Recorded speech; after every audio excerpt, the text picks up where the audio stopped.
ये पंडित रामकृष्ण हमारे बुद्धिमान है, प्रसिद्ध है। ये करेंगे आपकी चुनौती पूर्ण। चुनौती में उलझाना तो कृष्णदेवराय को था, पर कोई बात नहीं, ये पंडित नाकामयाब होकर चुनौती अपने महाराज पर ही मरेगा।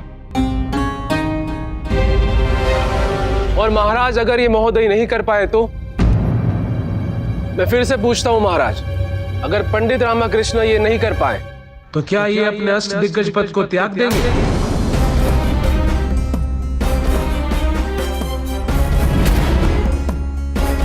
पंडित रामकृष्ण महाराज, क्या आपको ये चुनौती स्वीकार है?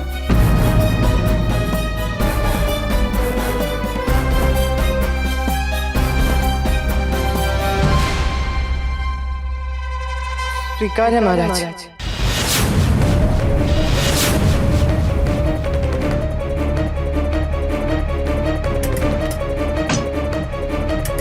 महाराज कृष्णदेवराय की, महाराज कृष्णदेवराय की, महाराज कृष्णदेवराय की।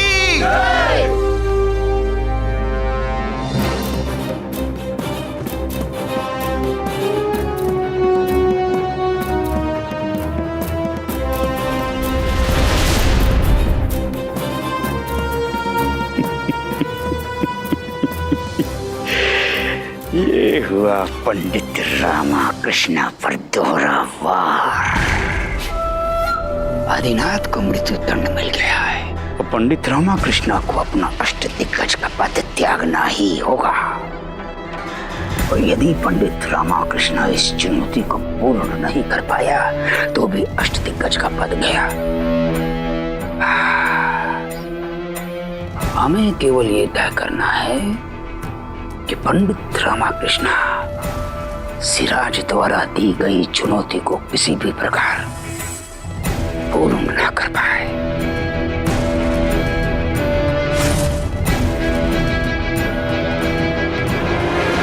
तो चले पंडित रामकृष्ण सेठ बालाचंद्र को कोयला बेचने।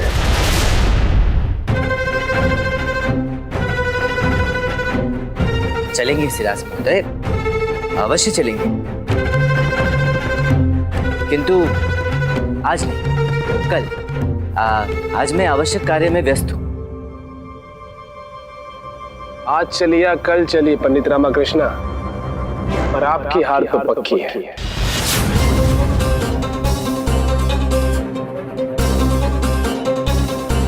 वो तो कल ही ज्ञात होगा सिराज महोदय। ठीक है फिर पंडित रामकृष्ण, कल मिलते हैं।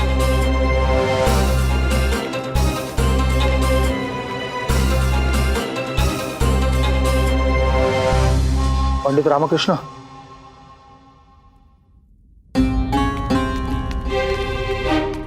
प्रतीत होता है कि आपको सेठ बालाचंद्र के विषय में कुछ ज्ञात नहीं है। उसके जैसा कंजूस व्यक्ति ना कभी देखा ना सुना। एक बार तेरी हिम्मत कैसे होगी मेरे आज्ञा का उल्लंघन करने की?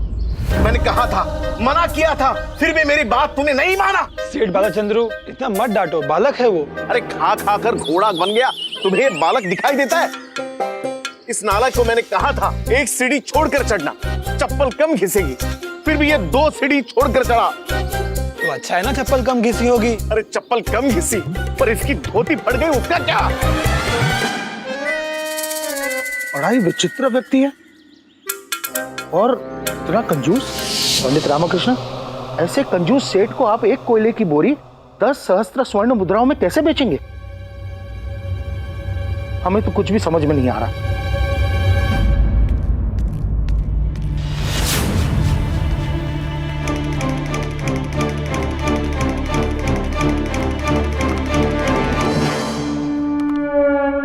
पंडित रामकृष्ण, वो कहते हैं ना कि प्रयत्न करने वाला एक दिन अवश्य सफल होता है,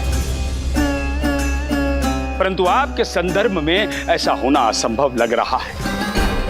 अब देखिए, एक तो आपको मृत्युदंड प्राप्त आदिनाथ की पत्नी को उत्तर देना है, जिसे आपने हमारे समक्ष अपनी अम्मा की शपथ लेकर वचन दिया था, और अब ऊपर से ये नया संकट। हमें आपसे सहानुभूति है पंडित रामकृष्ण, परंतु हम चाहकर भी कुछ नहीं कर सकते।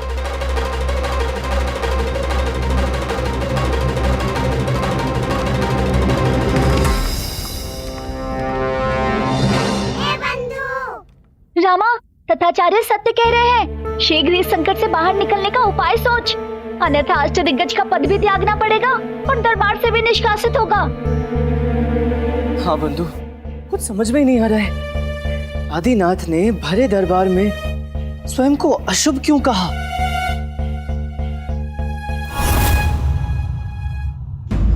राज दरबार? पंडित जी, जब मैं राज दरबार गया ही नहीं तो कैसे संभव है कि मैंने महाराज के आगे अपना अपराध स्वीकार किया हो? मैं तो रनिवास में अपना कार्य कर रहा था जब सैनिकों ने आके मुझे बंदी बना लिया और तब से मैं कारावास में ही हूँ। कैसी बातें कर रहे हो आदिनाथ? होश में तो हो तुम? मेरे सामने वहाँ। मैं अपने परिवार की सौगंध खा के कहता हूँ कि मैं राज दरबार नहीं गया। प्रतीत होता है आदिनाथ को कुछ स्मरण ही नहीं है। तुमसे कारागृह में मिलने कोई आया था? आए थे, गुरुवर आए थे। भगवान उनका भला करे, अत्यंत दयालु व्यक्ति हैं वे। मेरे लिए वो भगवान शिव की संकट हरण भस्म लेकर आए थे। एक अपरिचित व्यक्ति के प्रति मन में इतना स्नेह, तभी तो वे राजगुरु के पद पर प्रतिष्ठित हैं। गुरुवर,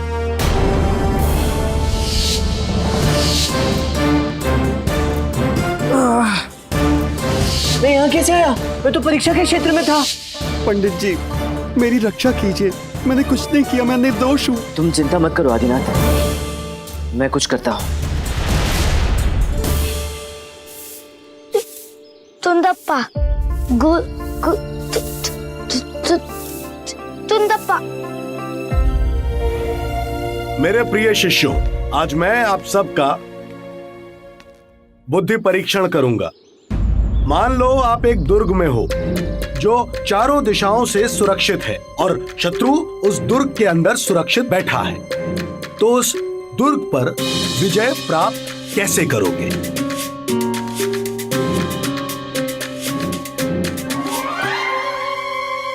गुरुवर, इस प्रश्न का उत्तर हम हमारे पिताजी से पूछकर आपको देंगे।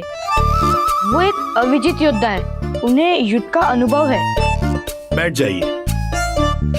गुरुवर, हमें आपके इस प्रश्न का उत्तर ज्ञात है। तुम्हें उत्तर ज्ञात है तो कृपया अपने सहपाठियों के साथ उत्तर को साझा करो। गुरुवर, हम अपने शत्रु पर सीधा आक्रमण करेंगे। हम अपनी सेना को आदेश देंगे कि वह दुर्ग के मुख्य द्वार को तोड़ डाले और उसके पश्चात हम दुर्ग में प्रवेश करेंगे और हम शत्रु पर आक्रमण करेंगे और हम उसको पराजित कर देंगे और दुर्ग पर विजय प्राप्त कर लेंगे। अरे कुंडप्पे, काहे होत अधीर? खीर के बीचों बीच उंगली डालेगा तो उंगली जलेगी ही ना। तू पात्र के कोने में से खीर का, वहाँ उष्णता कम होती है। जब तक तू पात्र के कोने से खीर समाप्त करेगा तब तक पात्र के बीच में बची हुई खीर की उष्णता भी कम हो जाएगी, समझा?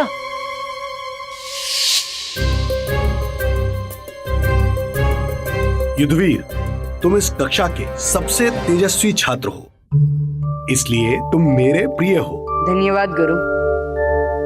गुरुवर, युद्धवीर का उत्तर गलत है।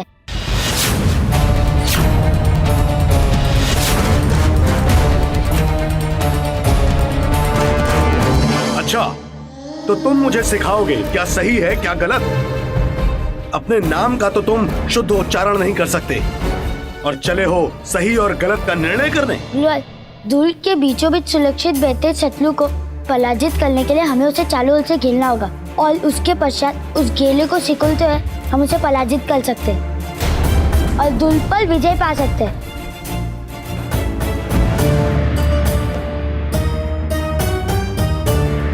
गुंडप्पा, तुम्हारा उत्तर बिल्कुल सही है। गुंडप्पा, तुम्हारा उत्तर पूर्व प्रमाणित युद्ध रणनीति है। आओ।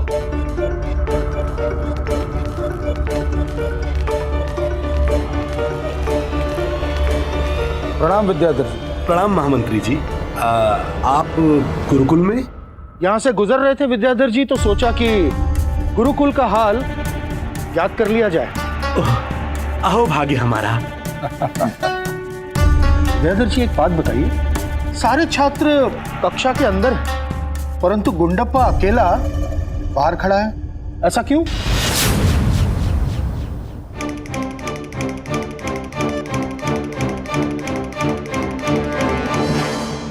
महामंत्री जी, गुलूवाल ने मुझे गुलूकुल के सभी पातलों में जल भरने का और गुलूकुल की सफाई करने का आदेश दिया है।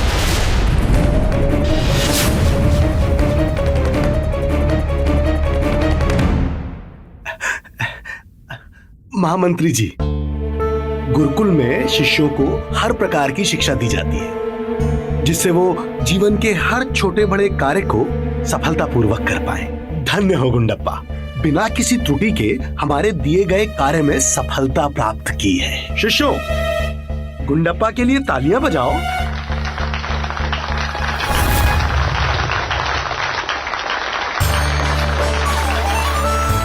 पुत्र, जाओ अपना स्थान ग्रहण करो। जाओ गुंडप्पा। विद्याधर जी, अब हमें आज्ञा दीजिए। प्रणाम महामंत्री जी। प्रणाम। गुंडप्पा, अति शीघ्र मैं तेरा गुरुकुल में प्रवेश निषेध करा दूंगा, बस थोड़ी प्रतीक्षा कर।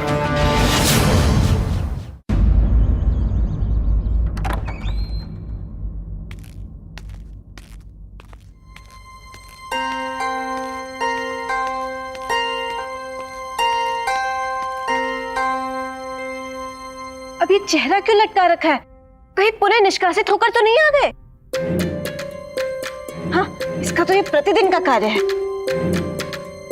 कहाँ पंडित रामकृष्ण? मुझे आपसे बात करनी है।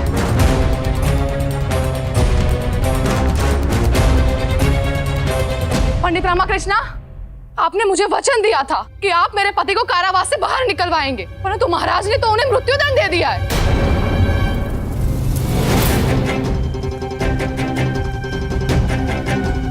मैं अपने बच्चों की शपथ लेती हूँ कि जिस दिन मेरे पति को मृत्युदंड दिया जाएगा, उस दिन आपकी इसी चौखट पे मैं अपने बच्चों के साथ प्राण त्याग दूंगी और हमारी मृत्यु के जिम्मेदार आप होंगे।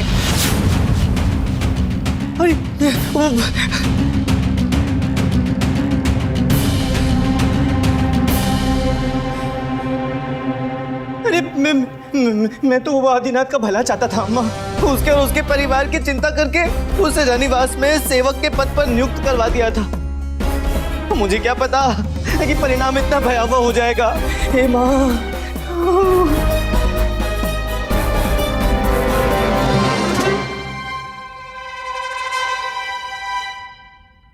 जो दूसरों का भला करते हैं उनका सदा भला ही होता है। तू चिंता मत कर, सब ठीक हो जाएगा। हाँ माँ, देखिए आपको व्यर्थ के विचार छोड़ देने चाहिए। अब ये सोचिए कि आदिनाथ की रक्षा कैसे करें। अरे आदिनाथ की रक्षा पहले करूं या उस बालाचंद्र सेठ को 10 सहस्त्र स्वर्ण मुद्राओं में कोयला बेचूं? अब ये बालाचंद्र कौन है? मोटा सा नगर का सेठ है अम्मा, बड़ा ही कंजूस है। एक व्यक्ति ने महाराज को चुनौती दी तो महाराज ने वो चुनौती मेरे सर पे डाल दी।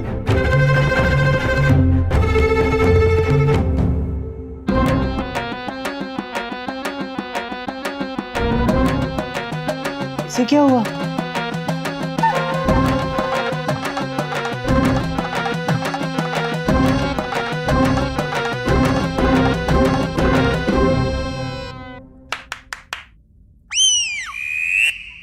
क्षमा करना, शुद्धा लगी थी। प्रतिदिन गुरुकुल से लौटते ही तुझे शुद्धा लग जाती है। गुरुकुल में करता क्या है तू?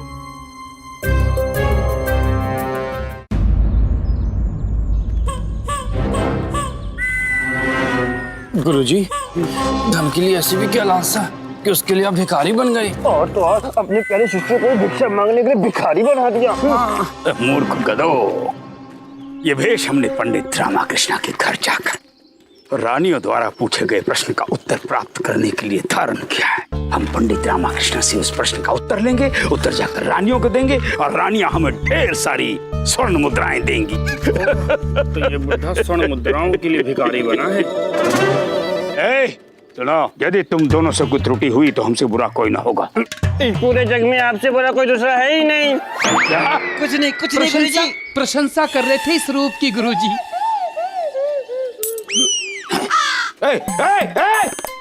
इधर ये क्या है तुम्हारा इतना दुस्साहस? हम भिखारी नहीं है। तो कौन हो भाई? हम विजयनगर के राजकुमार दत्ताचार्य। हमने आपको पहचाना नहीं। गुरुजी अपना रूप प्रकट कीजिए। हाँ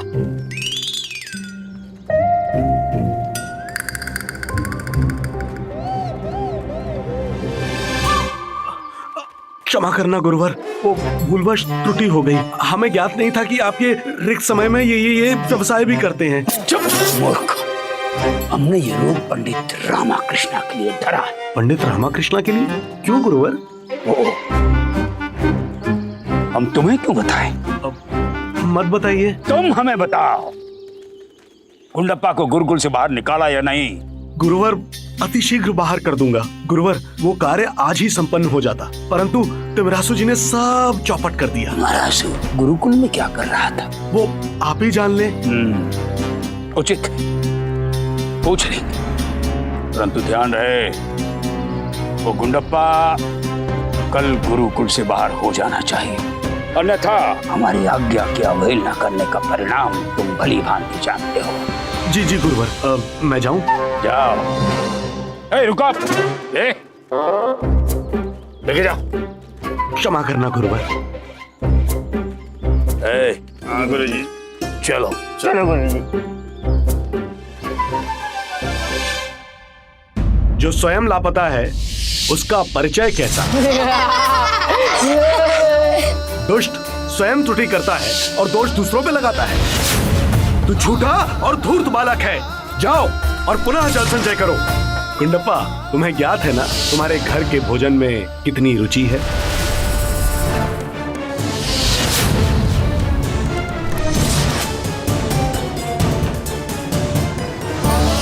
प्रतिदिन इस प्रताड़ना का अंत होना असंभव है।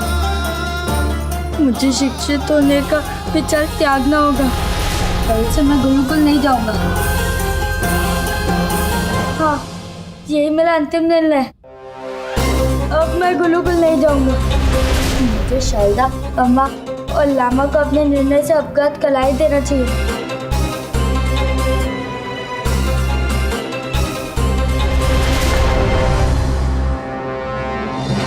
रामा, तूने कभी भी पराजय स्वीकार नहीं की है। विकट से विकट परिस्थितियों में भी संयम रहकर निडरता से उसका सामना किया है। शैतान सिंह जैसे योद्धा को परास्त किया है। हर समस्या का अपनी बुद्धिमत्ता से समाधान निकाला है। मुझे विश्वास है कि इस संकट से भी तू विजय होकर निकलेगा।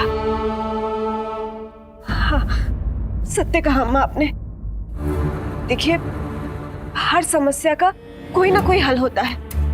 आवश्यकता है आप समस्या के विषय में नहीं, अपितु उसके हल के विषय में चिंतन करें। कोई ना कोई मार्ग अवश्य निकल जाएगा। तुम दोनों सत्य कह रही हो। जब तक कोई कार्य पूर्ण नहीं हो जाता, असंभव ही प्रतीत होता है। मुझे धैर्य से सोचना चाहिए। कोई ना कोई हल अवश्य निकलेगा। जब तक कोई कार्य पूर्ण नहीं होता, असंभव ही प्रतीत होता है। तेरे द्वार खड़ा है जोगी। गुरुजी क्या कर रहे हैं? ये पंडित रामाकृष्ण का घर है। सौदामिनी देवी का घर नहीं जो आप जोगी जोगी कर रहे हो। त्रुटि हो गई, त्रुटि हो गई। द्वार पर जोगी खड़ा है। अरे तुम तो बोलो मूर्ख हो। भिक्षाम देहि, भिक्षाम देहि, भिक्षाम देहि। हम जानते हैं पंडित रामाकृष्ण, आप अभी आदिनाथ की पत्नी को दिए वचन और सिराज की चुनौती को लेकर चिंतित होंगे, किंतु हम आपको कभी इन चिंताओं का हल ढूंढने नहीं देंगे और इसी बहाने हम आपसे रानियों के प्रश्न का उत्तर भी प्राप्त कर लेंगे। For more updates, subscribe to our channel, click the show links and enjoy watching the videos.